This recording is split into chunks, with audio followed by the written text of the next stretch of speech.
I gave him $47,000. $47,000 that my husband worked his entire life to save. Money that was supposed to see me through my golden years. Maybe leave something for my grandchildren. I gave it all to a man I never met, never touched, never even heard speak. And I did it in the name of love. They call people like me foolish, desperate, pathetic, even. But what they don't understand is how hunger works. The hunger for connection, for mattering to someone again, for feeling alive after you've buried the love of your life. What they also don't know is what I did when I finally woke up. Because foolish or not, I'm still Dorothy Hayes, and I wasn't about to let him get away with it. The first morning I woke up and didn't reach for Robert was 6 months after we'd buried him. That's when I knew the numbness was finally wearing off, and underneath it was something worse. A silence so heavy it pressed against my chest like a physical weight. Our house had never been quiet when Robert was alive.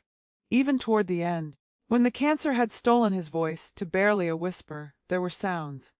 The hiss of the oxygen machine, the click of his wedding ring against the water glass on the nightstand, the soft shuffle of his slippers on the hardwood floor during the nights when the pain wouldn't let him sleep. Now there was nothing, just the hum of the refrigerator and the tick of the grandfather clock in the hallway, the one his father had given us 40 years ago on our wedding day. I sat at the kitchen table that morning with my coffee growing cold in front of me, staring at the empty chair across from me. Robert's chair. I hadn't moved it. Hadn't even thought about it, but seeing it there, permanently vacant, made something crack open inside my chest. My children tried. Lord knows they tried. My daughter Amanda called every Sunday like clockwork, her voice bright and busy, full of stories about my grandchildren's soccer games and school plays. My son David sent cards, actual cards in the mail, which I appreciated even though I knew his wife Jennifer was the one who picked them out and wrote in them. But Amanda lived in Seattle, and David was down in Atlanta. They had their own lives, their own families, their own problems. I understood that. I'd raised them to be independent, to build their own futures. I couldn't fault them for succeeding at exactly what I'd taught them to do. It was a Tuesday afternoon in late September when I found myself sitting at Robert's old computer desk in the spare bedroom. I'd been sorting through his things, something I'd been putting off for months. His reading glasses were still folded next to the keyboard. His coffee mug, the one that said, "World's Best Teacher," that I'd given him 20 years ago, still sat there with a ring of dried coffee at the bottom. I should have been looking through his files, his documents, all the practical things you're supposed to handle when someone dies. Instead, I found myself opening the internet browser and typing in senior dating sites. My finger hovered over the enter key for a long moment. I felt ridiculous. Disloyal even, though Robert had been the one who made me promise, in those final weeks, that I wouldn't dry up and blow away like an old leaf. After he was gone, he'd squeezed my hand with what little strength he had left and said, "Promise me you'll keep living.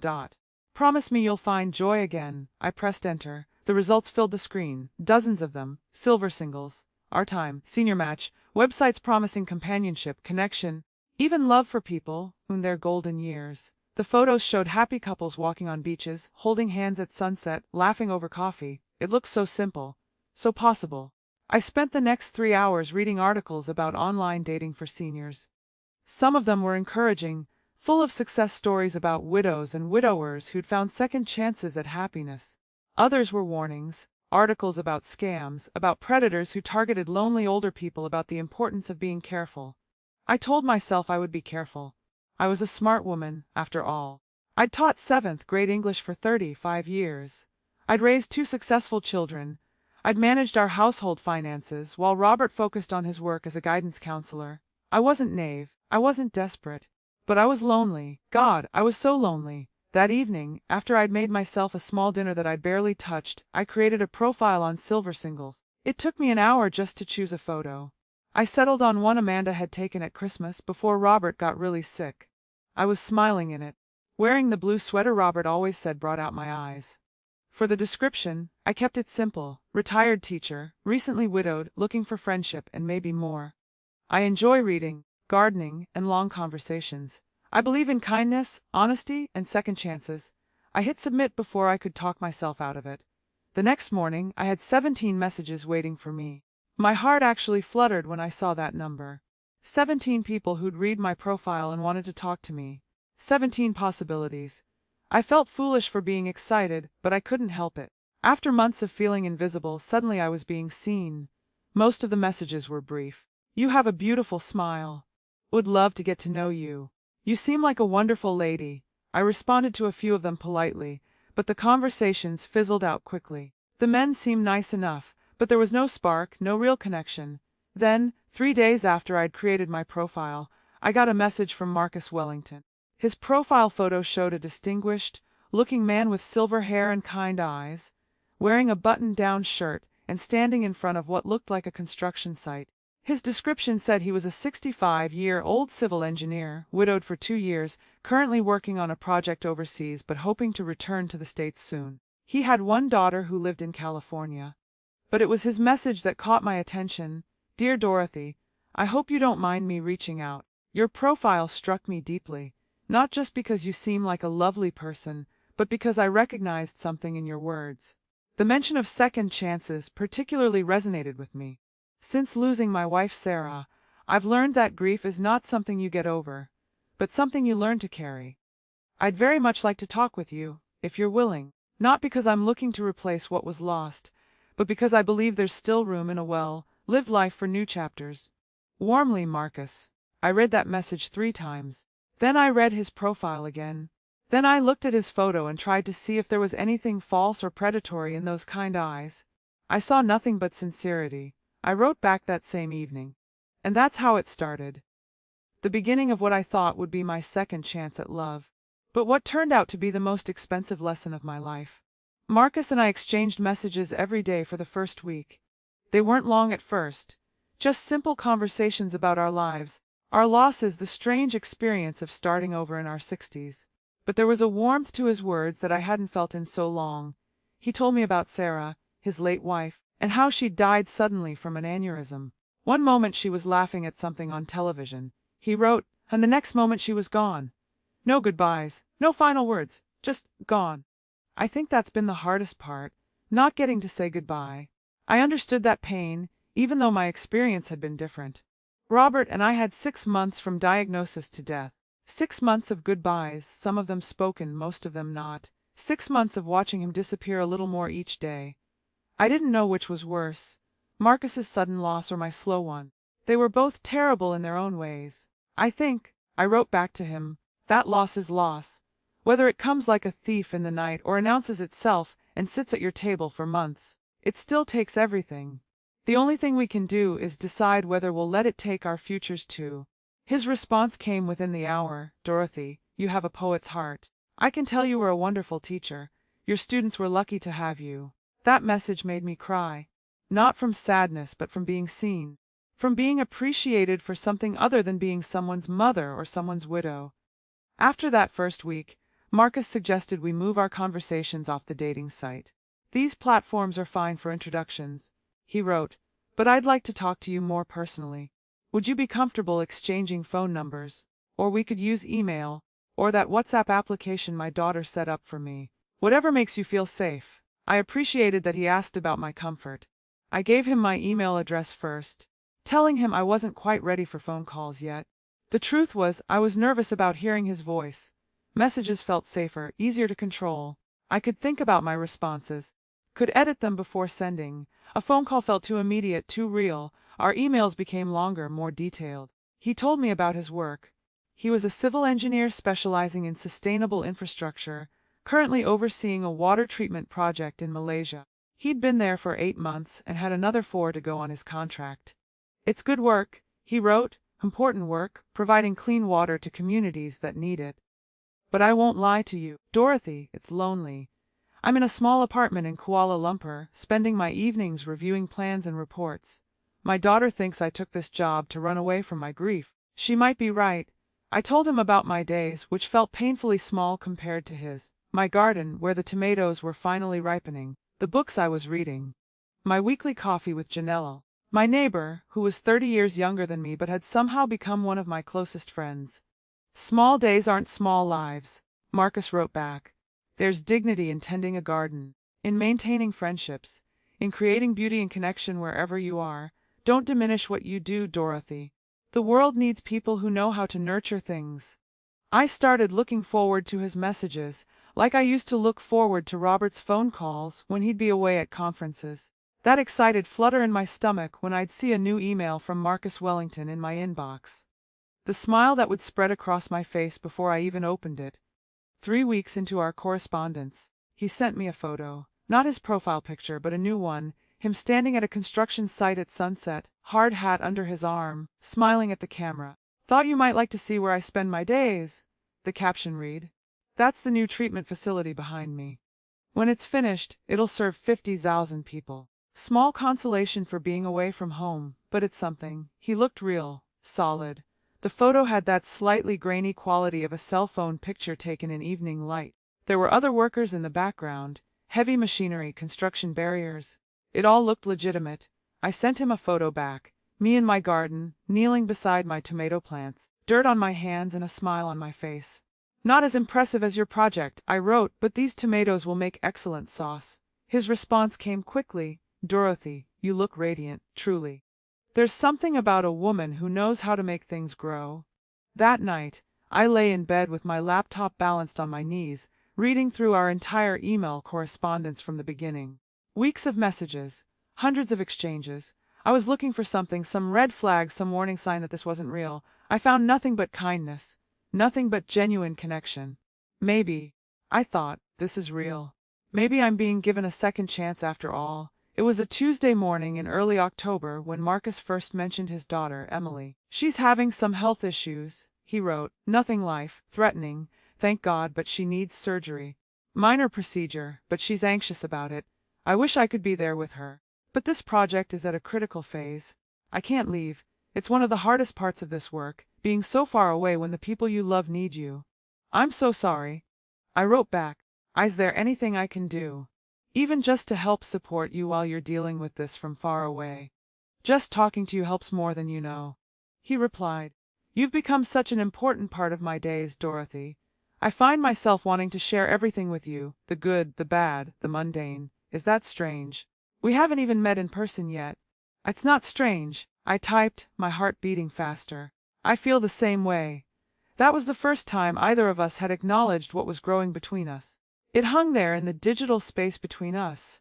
This admission that we were becoming more than just two lonely people passing time with friendly emails. "When I get back to the States," Marcus wrote the next day, "the first thing I want to do is take you to dinner. Somewhere nice. I want to hear your voice, see you smile in person, hold your hand across the table. Would you like that?" I stared at those words for a long time before I answered. "Yes!" I finally typed. "I would like that very much." It was the truth. Somewhere in those weeks of emails, I'd started to fall for Marcus Wellington. Or at least, for the man I believed him to be. The man I believed was falling for me too. The first time Marcus asked me for money, it didn't feel like asking for money. It was mid-October, about 6 weeks into our correspondence. By then, we were emailing multiple times a day. He'd started calling me the way Robert used to. I'd started signing my emails Dorothy, and he'd started signing his, "Yours always, Marcus." We'd exchanged dozens of photos. Him at various construction sites, at a local restaurant trying Malaysian food, in his apartment with a book I'd recommended. Me in my kitchen baking Robert's, no, my, favorite apple pie at the library, sitting on my back porch with my morning coffee. We'd even progressed to video calls, though they were always brief and the connection was always poor. Marcus explained that the internet in his area was unreliable, especially in his apartment building. I'd seen his face moving on my screen, pixelated and freezing every few seconds, heard his voice cutting in and out. It was frustrating, but it made the written messages feel even more intimate. Our primary way of truly communicating. "Dorothy," his email began that Tuesday morning, "I need to share something with you, and I'm embarrassed to even bring it up. You've become so important to me, and the last thing I want is for you to think I'm taking advantage of our friendship." My stomach tightened as I read those words. I told myself to be careful, to remember all those articles about scams I'd read when I first joined the dating site. But I kept reading. "Emily's surgery is scheduled for next week. The insurance is covering most of it, thank God. But there's a significant deductible, $3,500. She's between jobs right now and her savings are thin. She's my daughter Dorothy, my only child. I should be able to help her. But there's a problem with my accounts." He went on to explain that his bank had frozen his access to his U.S. accounts due to suspicious activity. Someone had tried to hack into his account from overseas. It was a security measure, he said, but one that left him unable to transfer money while he was in Malaysia. The bank was investigating, but it would take at least 2 weeks to resolve. I hate to even bring this up, he continued, but I'm desperate. Emily needs this surgery. If you could possibly loan me the money, just until my bank situation is resolved, I would be eternally grateful. I'll pay you back the moment I have access to my accounts again, with interest if you'll allow it. But I understand completely if this makes you uncomfortable. The last thing I want is to jeopardize what we have. I sat back from the computer, my hands shaking slightly. $3,500 was not a small amount of money. Robert and I had been careful savers our whole lives, but we weren't wealthy. We were retired teachers. Our savings were meant to last me through my remaining years, to cover emergencies, to maybe leave something for Amanda and David. But it was a loan, not a gift. And it was for his daughter's surgery, a medical emergency. What kind of person would I be if I said no? I thought about Amanda and David. If either of them needed surgery and I couldn't help them, I'd be devastated. I tried to imagine being in Marcus's position, far from home, unable to access my own money, watching my child face a medical procedure without support. Still, something in me hesitated. I could hear Robert's voice in my head. If something feels wrong, it probably is. But what felt wrong about this? A man in a difficult situation, asking someone he cared about for help. Wasn't that what people did when they were building a relationship? Trust each other, support each other. I decided to talk to Janelle about it. She came over that afternoon for our usual coffee, bringing homemade banana bread that she knew I loved. Janelle Thompson was 38 years old, worked from home doing something with computers that I only partially understood, and had moved in next door 3 years ago. We'd become unlikely friends. She was closer to my children's age than mine, but she was kind and funny and didn't treat me like I was fragile or foolish. So, she said, settling into Robert's old chair at my kitchen table, "How's the online Romeo?" I'd told her about Marcus a few weeks earlier. She'd been cautiously supportive, warning me to be careful but seeming genuinely happy that I was putting myself out there. "Hi's good," I said, pouring her coffee. "Really good, actually. But something's come up." I explained the situation, watching Janelle's expression carefully. Her eyebrows rose slightly when I mentioned the amount, but she didn't interrupt. "What do you think?" I asked when I'd finished. Janelle was quiet for a moment, stirring sugar into her coffee. "Can I ask you something, Dorothy? Have you video chatted with him, like a clear, sustained conversation?" "We've tried," I said, "but the connection where he is isn't great. It's always breaking up." And you said his bank froze his accounts because of suspicious activity. Someone tried to hack them. But he has a daughter in the States who needs surgery, and she's between jobs, so she doesn't have the money, and he can't access his accounts to help her." Janelle said it like she was working through a math problem. "Wes!" "Dorothy." Janelle set down her coffee cup and looked at me with those serious brown eyes. "I need you to really hear me right now, okay? This is textbook. This is exactly how romance scams work." The words hit me like cold water. "What?" "Janelle, you don't understand. We've been talking for weeks. I've seen him. We've video chatted with a bad connection, exchanged photos that could be anyone, built up an emotional connection before any request for money." She reached across the table and took my hand. "Honey, I'm not trying to hurt you, but I work in cybersecurity. I know what these scams look like."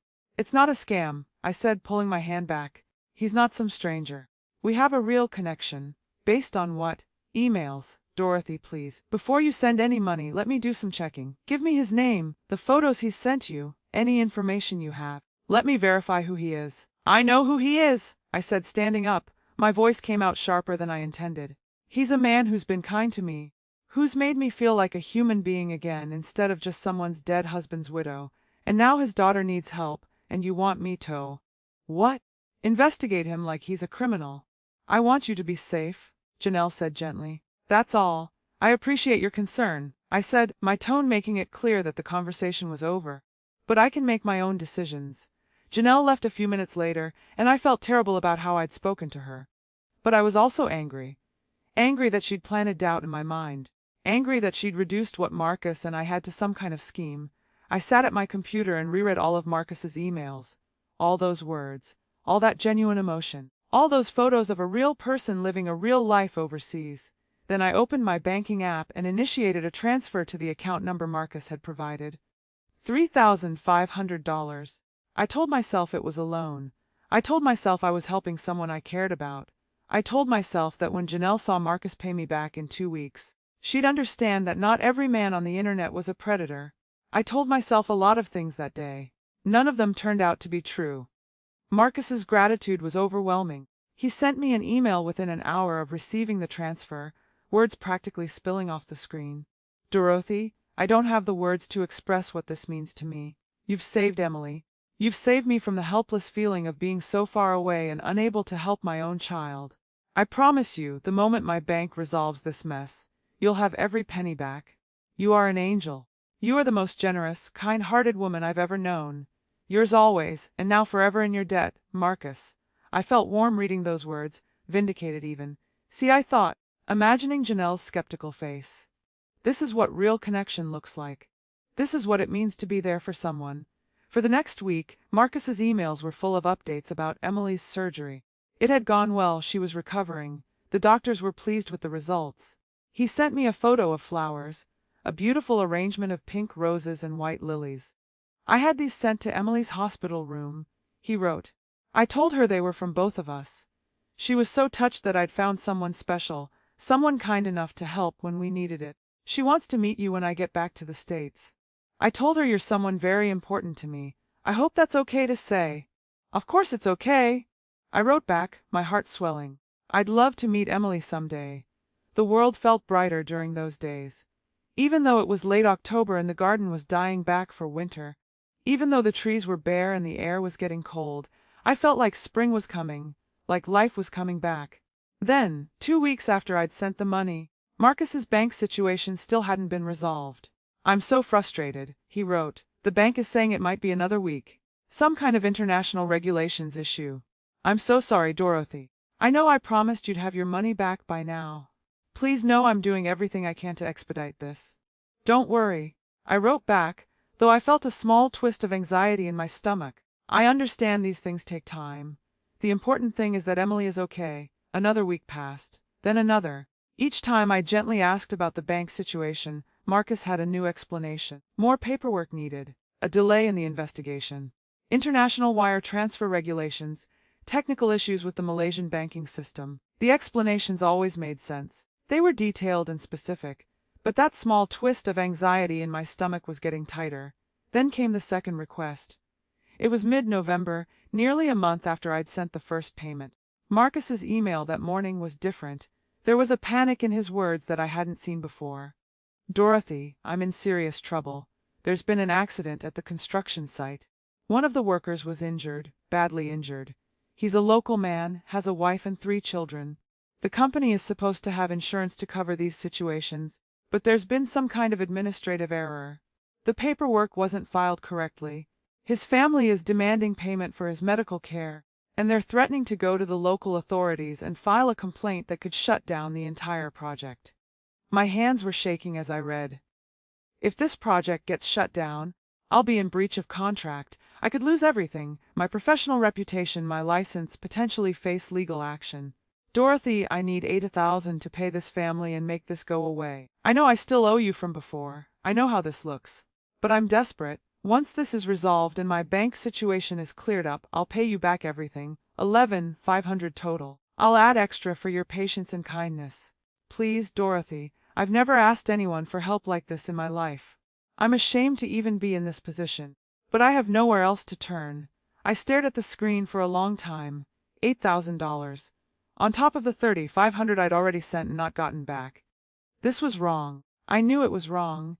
Every article I'd read, every warning I'd heard, every instinct I had was screaming at me that this was wrong. But I'd already sent $3,500. If Marcus was legitimate, and I wanted so badly to believe he was, then he was in genuine trouble. If I refused to help now, I could ruin him. And I'd never see my first loan repaid either. It's called the sunk cost fallacy. I learned that term later from Janelle. The idea that once you've invested something, money, time, emotion, you keep investing more because you don't want to lose what you've already put in.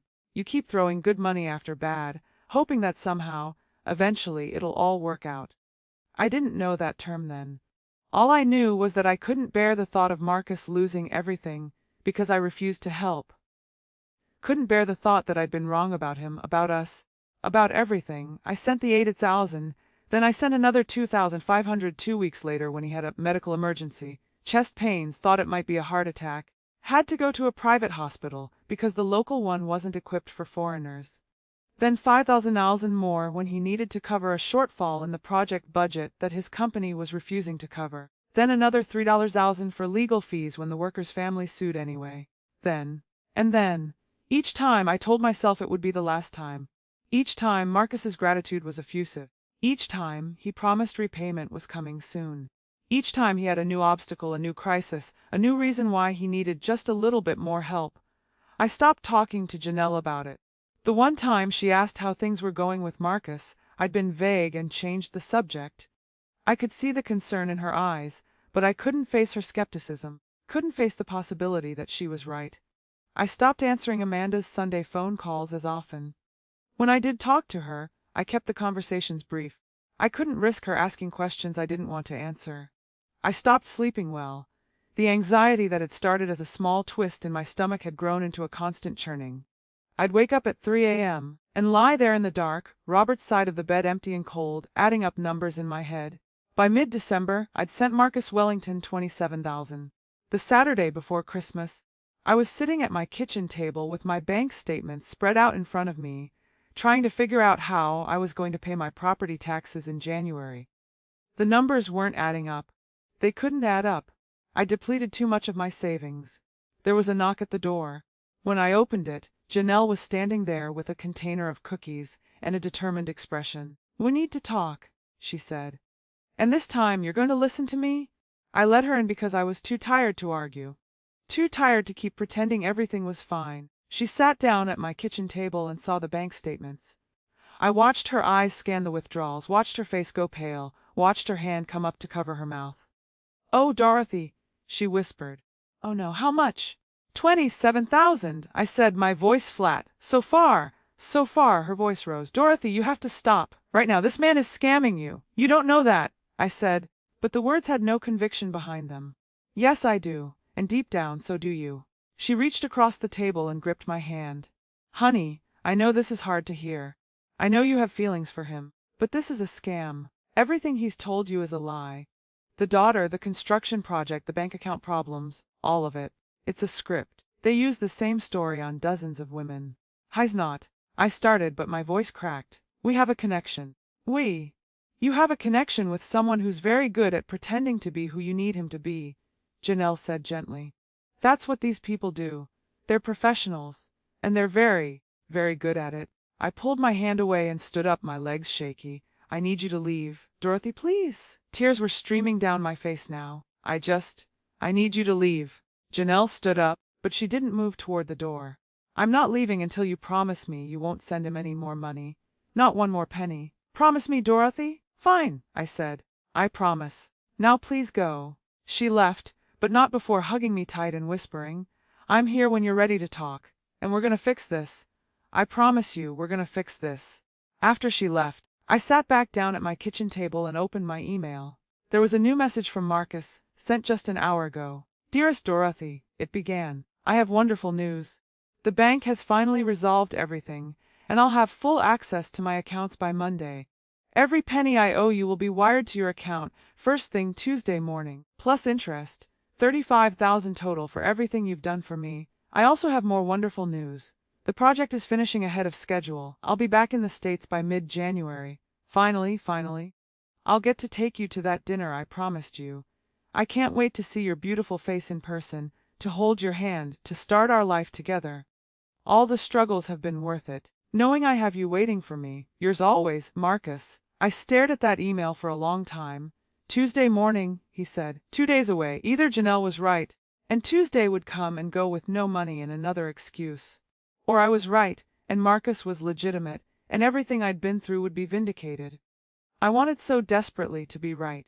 But somewhere deep inside, in a place I'd been trying not to look, I knew Janelle was right. I knew I'd been scammed. And I knew that Tuesday morning there would be no money. Just another excuse, another crisis, another request for more. That night I lay in bed and cried harder than I had since Robert's funeral. Not just for the money, though God knows that was devastating enough, but for the loss of what I thought I had. The connection, the companionship, the hope that maybe, just maybe, there was still love waiting for me in this world. It had all been a lie, and I'd been fool enough to believe it. Tuesday morning came. No money arrived in my account. By Tuesday afternoon there was an email from Marcus. "Dorothy, I'm so sorry. There's been another delay. The bank is saying there's a problem with the international wire transfer. Something about verification protocols for large amounts. They're saying it could take another few days. I'm beside myself with frustration. Please be patient just a little longer. I promise this will all be resolved soon." I stared at that email and felt something shift inside me.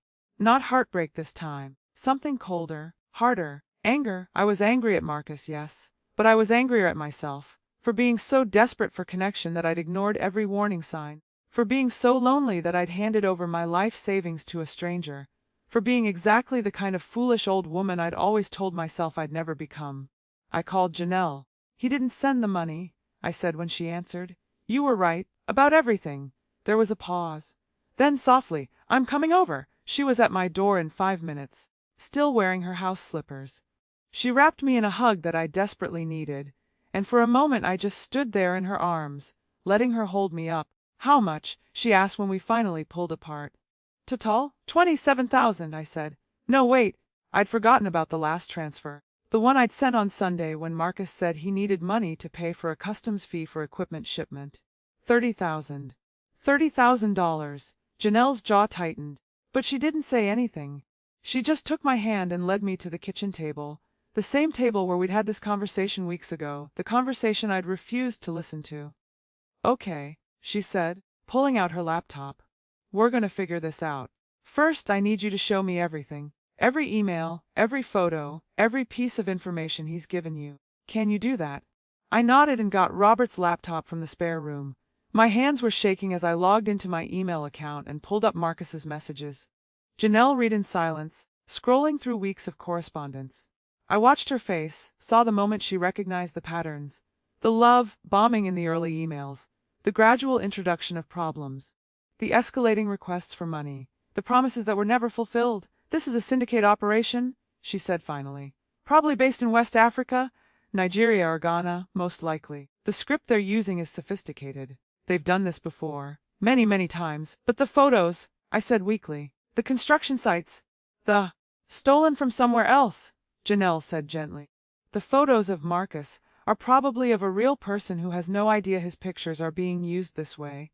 The construction site photos could be from anywhere, pulled off the internet or from social media accounts. That's how they make it look legitimate." She clicked on one of the photos Marcus had sent, the one of him at sunset at the construction site. She saved it to her desktop, then opened a reverse image search tool I'd never heard of. Within seconds, results flooded the screen.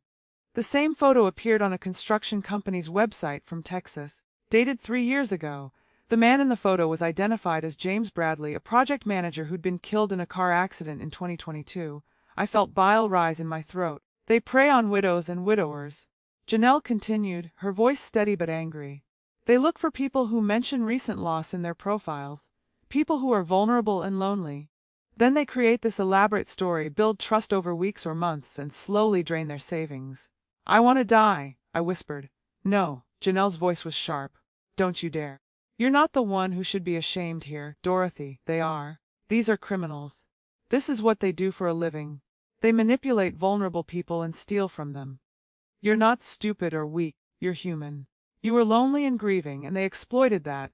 "I lost $30,000, I said. "Robert's life insurance, our savings, money I needed to live on. How am I supposed to pay my bills? How am I going to?" My voice broke. Janelle squeezed my hand, one step at a time. "First, we report this, then we see what we can recover. And then," she paused, her eyes meeting mine with fierce determination, "then we make sure these bastards face consequences." Over the next hour, Janelle walked me through the process. We filed a report with the FBI's Internet Crime Complaint Center. We contacted my bank to see if any of the transfers could be reversed. They couldn't, since I'd authorized them, but they flagged the receiving accounts. We saved and documented every email, every photo, every piece of evidence. The hard truth. Janelle said, so that you probably won't get your money back. These operations move money through multiple accounts across different countries. By the time we've reported it, the money is long gone. But the documentation matters. Every report helps the FBI build cases against these networks. So that's it. I felt hollow. I just lost everything. Not everything, Janelle said. You still have your home. You still have your pension. It's going to be tight for a while, but you'll survive this financially. And emotionally. She paused. You're stronger than you think you are, Dorothy. I've known you for 3 years. You're one of the toughest women I've ever met. You're going to get through this. I wanted to believe her. But sitting there at my kitchen table, looking at bank statements that showed how thoroughly I'd been fooled, I felt anything but strong. That night, after Janelle finally went home, I sat down and wrote an email to Marcus Wellington, or whoever he really was. I know what you are, I wrote. I know this has all been a lie, the construction project, the daughter, the bank problems, all of it. I know that whoever you are, you're nothing like the man you pretended to be. You saw a lonely widow and decided she was easy prey. You were right. I was easy. I was desperate enough for connection that I ignored every warning sign. I gave you $30,000 because I wanted to believe that someone could love me again. That's my fault, not yours. But here's what I want you to know: I will survive this. I will rebuild what you took from me. And I will spend whatever time I have left making sure that other people don't fall for the same lies. You didn't just steal my money. You stole my ability to trust, to hope, to believe in second chances. That's a deeper theft than any dollar amount. I hope you understand that. I hope it matters to you, even though I know it doesn't. You're not Marcus Wellington. You're not anyone I thought you were. But I know who I am. I'm Dorothy Hayes. I'm a survivor. And you haven't broken me. Dorothy. I hovered over the send button for a long moment. Then I deleted the entire email. There was no point. He wouldn't care. Might not even read it. Probably wasn't even a hey. For all I knew, Marcus was multiple people taking shifts writing emails to dozens of victims. Instead, I opened a new document and started writing down everything I could remember. Every detail of how I'd been scammed. Every technique they'd used. Every red flag I'd ignored. Every moment I'd felt doubt, but pushed it aside. If I couldn't get my money back, at least I could use my experience to help others. At least I could make something meaningful out of this nightmare. It was 3 a.m. by the time I finished. 12 pages of documentation. A roadmap of how an intelligent, educated woman could be systematically manipulated and robbed. I saved the document and titled it, How I Lost 30,000 to a Romance Scam, a Warning. Then I finally went to bed. For the first time in weeks, I slept through the night. Not because I felt better, I didn't, but because I'd finally stopped lying to myself. The truth was devastating, but at least it was the truth, and the truth, I was about to learn, was also powerful. The next morning, I woke up with a clarity I hadn't felt in months. The grief and shame were still there, heavy as stones in my chest, but underneath them was something else. Something that felt like the woman I used to be. The woman who'd stood in front of classrooms full of difficult teenagers for 35 years and refused to let them defeat her. I'd spent weeks being a victim. Now it was time to do something about it. Janelle came over around 10, bringing coffee and muffins from the bakery downtown. She looked surprised when she saw me. I'd showered, dressed in real clothes instead of the sweatpants I'd been living in, and even put on a little makeup. You look determined, she said carefully. I am, I said, gesturing for her to sit down. I've been thinking all morning. I can't get my money back, I understand that, but I can do something. I can warn other people. I can make sure this doesn't happen to someone else. Janelle's eyes lit up. Okay. What are you thinking? I pulled out my laptop and showed her the document I'd written the night before. She read it in silence, her expression growing more intense with each paragraph. Dorothy, she said when she finished, this is powerful. Really powerful. You should share this. Where? How? Everywhere, Janelle said, leaning forward with excitement. There are online forums for scam victims, support groups. We could submit your story to local news stations. They do consumer protection segments. We could even reach out to organizations that fight elder fraud. The word elder made me flinch. I was 68, but I didn't think of myself as elderly. But that's exactly what I was in the eyes of these scammers. An elderly target. Let's start local, I said. What about the newspaper? They have that community section. Janelle nodded. Good idea. And I can help you create a blog or a social media presence if you want to reach more people. We can post your story, share warning signs, create resources for other victims. I don't know anything about blogs or social media, I admitted. That's okay. I do. We'll work together on this. She squeezed my hand. You're doing something really important here, Dorothy. Do you know how many people are too ashamed to admit they've been scammed? How many suffer in silence because they think it's their fault? You speaking out could help so many people. Over the next 2 weeks, Janelle and I worked on turning my pain into purpose. She helped me edit my story for the local newspaper, keeping the emotional core but making it more concise. We submitted it to the Winchester Gazette's community editor. They published it 3 days before Christmas, with the headline, "Local widow loses 30,000 to romance scam, shares her story to help others." I was terrified when I saw it in print. There was my name, my story, my shame, laid out for my entire community to see.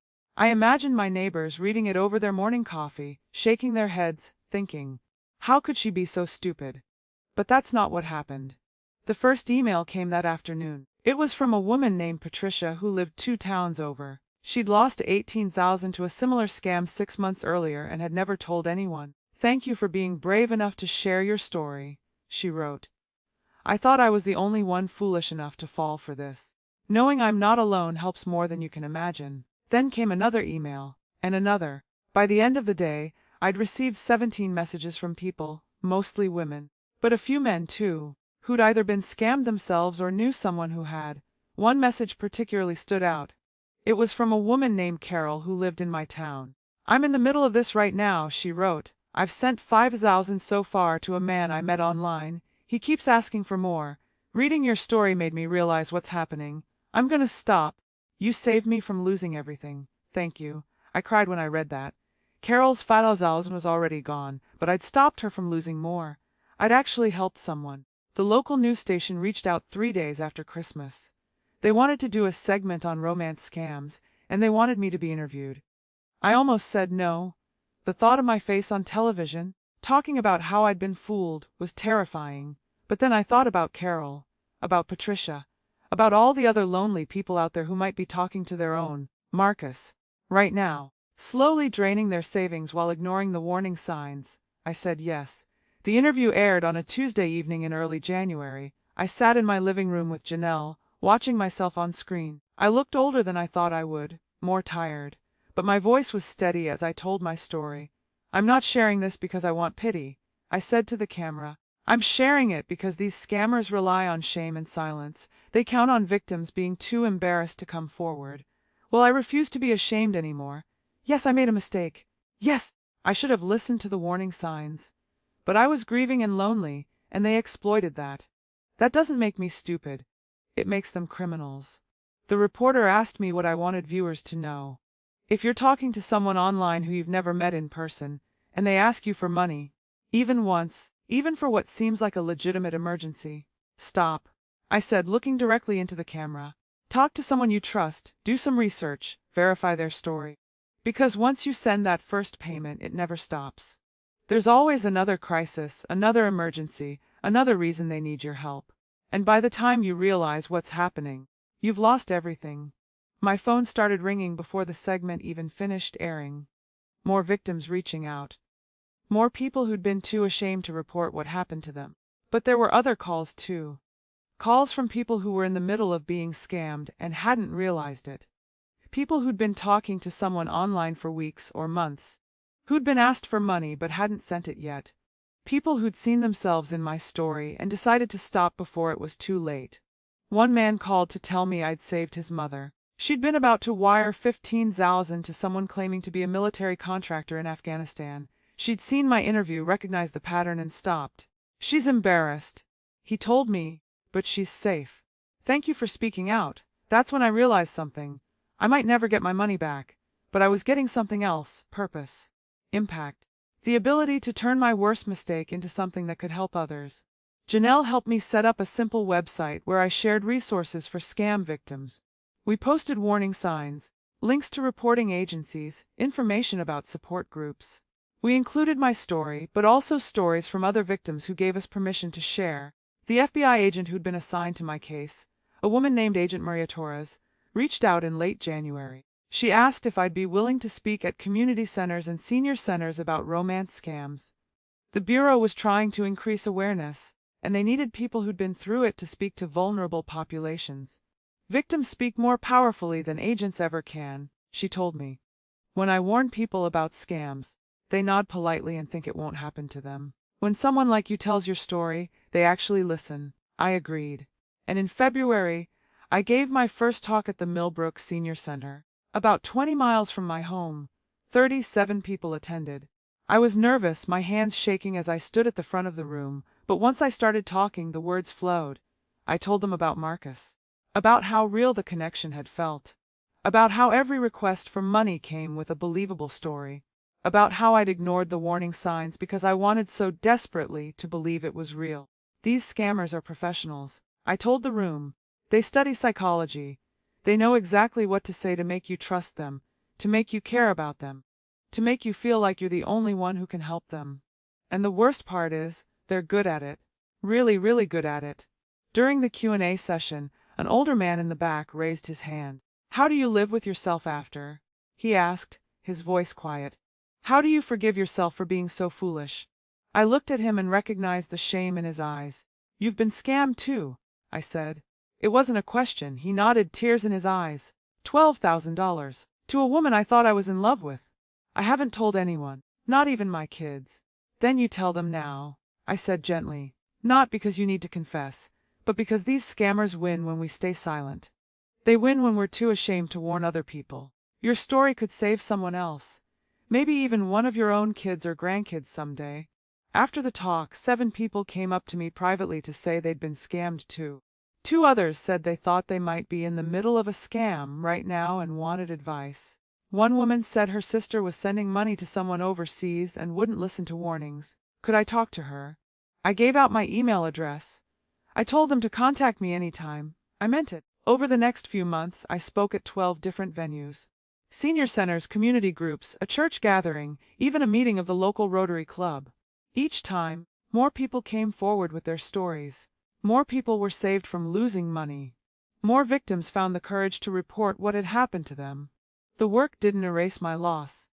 I still had sleepless nights where I calculated how much longer my savings would last, how carefully I'd have to budget for the rest of my life. I still felt the sting of betrayal, the humiliation of having been so thoroughly fooled. But I also felt something I hadn't felt in the dark months of the scam. I felt like myself again. Like Dorothy Hayes, the woman who'd taught hundreds of students, who'd survived Robert's death, who'd raised 2 good children. Not a victim. Not a fool. Just a human being who'd made a mistake and decided to do something meaningful with it. Janelle often said I was turning my pain into power. I didn't know about power, but I was definitely turning it into something. Into warning, into education, into prevention. And then in late March, Agent Torres called with news that would change everything. "Dorothy," she said, and I could hear the excitement in her voice, "we've made arrests. The network that scammed you, we've shut them down." I had to sit down when Agent Torres told me the news. My legs simply wouldn't hold me anymore. "Arrests," I repeated, gripping the phone. "You caught them." "We caught some of them," she said. "Romance scam operations are usually networks, multiple people working together. But your case, combined with dozens of others, gave us enough information to track down the operation. We worked with international law enforcement, primarily in Nigeria and Ghana. 3 people have been arrested so far, and we're pursuing several others." "Who were they?" I asked. "Was there ever a Marcus Wellington?" "No," Agent Torres said gently. "Marcus Wellington was a character created by the network. The person you were primarily communicating with was a 34-year-old man named Emmanuel Okafor, based in Lagos. He managed multiple relationships simultaneously with women across the United States and Europe. The operation was sophisticated. They had scripts, stolen photos, even fake documents they'd share when victims asked for proof." I felt sick. Emmanuel Okafor. Not a grieving widower, not a civil engineer, not anyone even remotely like the man I'd imagined. Just a criminal running a business, and I'd been one of dozens of marks. "How much did they steal?" I asked. "Total from everyone?" There was a pause. "From what we can determine, this particular network scammed victims out of approximately $2.3 million over the past 3 years. The number was staggering, $2.3 million. Hundreds of victims, maybe thousands.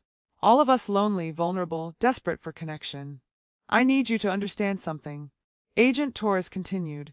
None of this would have happened without you speaking out. Most victims never report. They're too ashamed, or they think nothing can be done. Your willingness to come forward, to publicize your story, to help us document everything, that's what made this possible. Other victims saw your news interview and contacted us. We were able to build a case because people like you were brave enough to break the silence. Will I get my money back? I asked, though I already knew the answer. Probably not, she said, her voice sympathetic. Most of the money has already been moved through multiple accounts and converted to different currencies. Asset recovery in these cases is extremely difficult, but there is a victim compensation fund you can apply to. It won't cover everything, but it might help. After I hung up, I sat in my kitchen for a long time, processing the news. 3 arrests. A network shut down. How many future victims had been saved because of that? I thought about all the women who would never get that first message from Marcus Wellington, or whoever he would have pretended to be next. All the savings accounts that wouldn't be drained. All the hearts that wouldn't be broken by false promises. My $30,000 had bought something after all. Not what I'd intended. Not love, not companionship, not a second chance at happiness. But justice. And prevention, and maybe, in some strange way, that meant more. Janelle came over that evening, and I told her everything. She wrapped me in a fierce hug. You did it, she said. Dorothy, you actually did it. You took something horrible and turned it into something that matters. I didn't do it alone, I said. You were the one who pushed me to report it, who helped me share my story. Who's your friend? Janelle interrupted. That's what friends do. But you're the one who had the courage to speak out when it would have been easier to hide.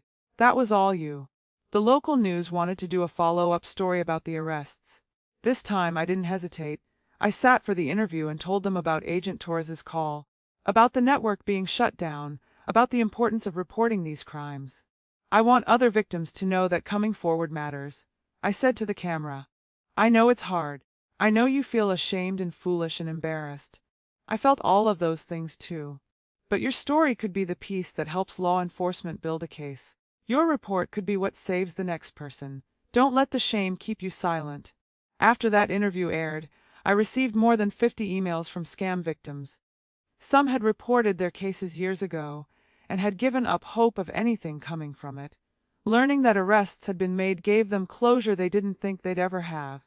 But the most meaningful message came from Carol, the woman who'd emailed me after reading my first newspaper article. The one who'd stopped sending money to her scammer after reading my story. I want you to know that I'm okay, she wrote. It was hard at first, accepting that I'd been lied to, that what I thought was real was just someone playing a part. I went to therapy. I joined a support group for scam victims. And I'm healing. But more than that, I'm angry. Angry at the people who do this, who prey on lonely people and steal from them. So I'm doing what you did. I'm speaking out. I'm sharing my story at my church and at my book club. I'm warning people. You showed me that we don't have to be ashamed, that we can turn this into something positive. Thank you for that. Thank you for showing me how to be strong. I cried when I read that. Good tears for once. By summer, I'd spoken at more than 20 venues. I'd helped create educational materials for the FBI's outreach program. I'd connected dozens of scam victims with resources and support. The website Janelle had helped me build was getting thousands of visits a month. The money was still gone. I'd applied for the Victim Compensation Fund, but Agent Torres had been right. It wouldn't cover everything. I'd had to make changes. Smaller grocery bills. No more eating out. Canceled subscriptions I didn't really need. I was lucky I had my pension and Social Security, lucky I owned my home outright. Some victims lost everything. Their homes, their retirement, their ability to survive. But I was surviving. More than surviving, actually. I was living with purpose again. One afternoon in June, I was working in my garden. My tomatoes were coming in beautifully, when Amanda called. My daughter and I had been talking more regularly since I'd shared what happened to me. She'd been upset at first, both about the scam and the fact that I hadn't told her sooner. But eventually, she'd come around. Mom, she said when I answered, I'm calling to tell you something. Jeff's mother. You remember Mrs. Patterson? Of course, I said. Jeff was Amanda's husband, and his mother was a lovely woman in her early 70s. She was being scammed, Amanda said. She'd been talking to someone online for about a month. He'd just asked her for money. $5,000 for some kind of emergency.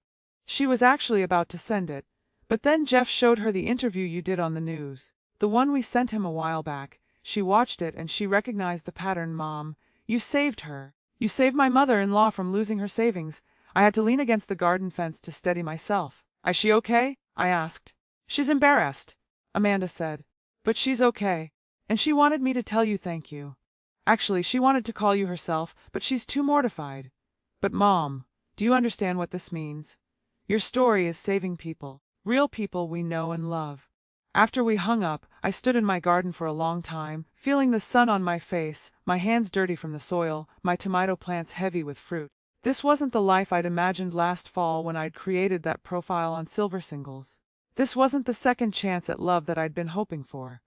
But it was something. It was purpose. It was meaning. It was the knowledge that my worst mistake had become someone else's warning, someone else's protection, someone else's salvation. I thought about Robert, about what he'd say if he could see me now. He'd probably laugh, that warm, deep laugh of his, and say something like, "Leave it to you, to turn getting swindled into a crusade." But then he'd hug me close and tell me he was proud, because that's who Robert was, who we'd been together. The loneliness was still there. Some nights, the house felt too quiet, too empty. I still reached for my phone sometimes, that old habit of wanting to check if there was a message waiting, before I remembered that there was no one sending me messages anymore. No more, "Good morning, beautiful," or "Thinking of you," or any of those false intimacies that had felt so real. But I had Janelle, who'd become one of my dearest friends. I had my children, who called more often now. I had the people I'd met through this work, other survivors, advocates, agents who were fighting the same fight. I had my garden and my books and my purpose. And I had myself. The same Dorothy Hayes who'd stood in front of difficult classrooms and refused to quit.